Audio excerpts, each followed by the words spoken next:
How's it going, you guys? It's Scott with Everyday Home Repairs. Now, taking on your own DIY retaining wall project can be a large job, but you can save a ton of money doing it yourself. I want to help you avoid the 5 most common mistakes that most homeowners are making. How do I know? Because I've made all these mistakes in the past, and I've even put together a multi-page guide that will help walk you through your process, avoid mistakes, but also know what tools, materials, and supplies you should be using to make your project as smooth as possible. So let's jump into it. Now, number 1 comes to the block that you're selecting. We kind of have residential grade block here, commercial grade block here. Residential grade you'll find pretty much anywhere, usually is about 4 inches tall. It weighs about 24 pounds, give or take. Your commercial grade is going to be more like 8 inches tall. This one weighs 83 pounds, and you're just going to get an absolute superior product with your commercial grade. Now, if you're just doing a small landscaping job to kind of level things out, maybe it's just a garden bed, okay, you can go with the residential grade and do that type of project. But if you're making any sort of pad that's going to actually hold any weight, I highly recommend going with the much larger commercial grade and get a helping hand, because 83 pounds will add up over time. But remember, most of these blocks are held into place with a small lip on the back side. So the amount of weight on top of each one of those blocks is critical. So I highly recommend going with the larger commercial grade blocks compared to your residential grade blocks. So the second one to avoid is, where are you getting your materials? Do not go to the home improvement stores, the Home Depots, the Lowe's, or the Menards if you're in the Midwest. Try to go to a landscape supply center, a local landscape supply center. Why would you want to go there? Well, that's where you're going to find things like the commercial grade block opposed to the residential grade block.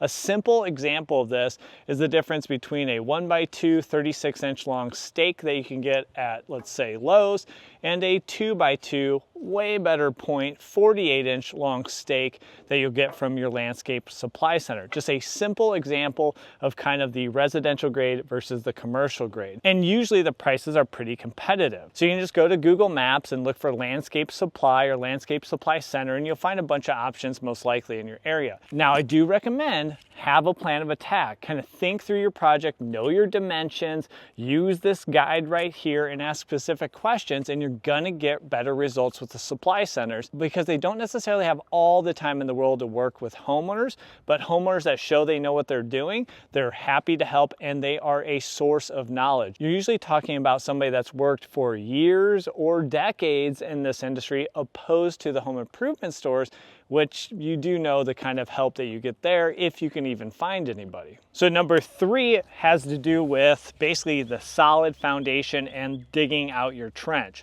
Check the manufacturer of the block you're using to see how much space you have in the front and in the back. Here, I might need to trim things back a little bit more to get a little bit more drainage, gravel, and provide drainage here on the backside. And then the foundation itself, usually that's a minimum of 4 inches, if not 6 inches of CA6, also called road pack. Now, for you, if all this is new, I get it, and that's why we put together the guide. You'll see a link in the description, or you can scan this QR code on the screen if you're watching on your TV, and you can get that downloadable guide for free that will have all these type of references to help you with your own project. Now, you're either going to hand tamp, or maybe you rent a plate compactor. Either way, you're gonna do a lot of adjustment on that foundation to get it just right. And I do not recommend pouring down an inch of sand. I recommend using this base foundation material like the CA6. A lot of homeowners skip this step, and that can really impact the structural integrity of your retaining wall. So use the right materials, and that is also why those landscape supply centers are great references, because they'll have the knowledge and the right materials. Now, when it comes to the depth of your trench, remember, you need to dig down far enough to get your 4 to 6 inches of base, and then also far enough to get at least 4 inches on this type of block under your grade. So this is my lowest point here. That is why I measured to get 4 inches of grade above the block. But you can see as we go down the line, actually I'll have the first course completely buried further down the line to make sure this is all level, but that is perfectly okay, and that's what you're gonna wanna go with. Now, common mistake number 4 is not taking enough time on your first level or your first course of retaining wall blocks. This can catch you off guard in terms of the amount of time it's actually going to take to get everything leveled front to back, side to side, and across each of your blocks. But if you do not take your time here, it only gets worse as you add your second, third, or fourth level. And if you do not have a solid compacted base, that's going to cause you a bunch of problems.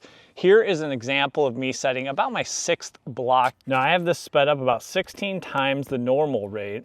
But you can see I have to go back and forth multiple times with the CA6 or the road pack, getting that leveled out. I put the big old block, 83-pound block in place, and I see it's a little high on that side. So I got to actually roll it out, take out some material, repack it, check with my torpedo level on that base, move it back in place, and then use my large mallet to do final adjustments. This took about 8.5 minutes for the one block. Now I think I'll get it down to 4 or 5 minutes, just depending, but it also depends on the time of day and if you're worn out or not. So you can use that as a multiple to see how long it might take you to put your first course down, but just know you need to take the time. A mistake homeowners make is they rush this process and then it impacts your entire project. Now, number 5 is not having the appropriate drainage behind your wall. Now, if you do not do this, it can lead to early failure. And let me show you how I'm going to use this custom piece here to integrate the drainage right into the retaining block wall. So that piece actually fits on my second course, and it's going to be right above the grade here. Just know you can trim this one down as it is a universal fitting. So for this one, you'll see that I'll come back to a T, and then I'll be using drainage line with the holes in it, wrapped in a fabric to keep dirt or any debris out of this pipe, or even roots if roots come in. And then I'll be filling with a clean 3/4 of an inch. That will fill my blocks here. That will be placed in the blocks. And this is also the type of gravel that you'll put behind for drainage. So at least 6 inches with this type of block. But again, reference your manufacturer's call outs on that. And this is not CA6. So you see CA6 is a mix of rock but also fine. So you'll have the smaller pieces and dust and debris in there. That is for your compact base. You'll want 3/4 inch rock, clean rock, for your drainage. So that's what's going to be surrounding this entire area to help with drainage, bringing it down to our pipe, going down to our T, and then it'll go out that universal fitting right onto grade. And make sure we don't build up any hydrostatic pressure behind from the water that could lead to this wall being blown out. So let me know what you guys think, whether you disagree with some things I said or other mistakes that you think I left out. The nice thing is I'm able to update these plans with the hundreds or even thousands of comments we get over time. So not only is this all my thoughts put together, but we kind of crowdsource all the comments and improve these over time. So you guys are able to download this and get the benefit for your own project. Now, if you need a little help just laying things out and finding your grade, you can check this video out right here. I'll walk you through how to use stakes, string lines, string bubble levels, which is a great skill to have as a homeowner. And then if you want to see this entire project start to finish, if you need more details, check out this video right here. And lastly, you will see a link down in the description to help you with your homeowner's insurance. If you just need to know, do I have the right coverage or am I paying too much? We can point you in the right direction with the thousands of viewers that have given their feedback and also our independent insurance agents in your own state. So thanks for joining me on this video, and we'll catch you on that next one. Take care.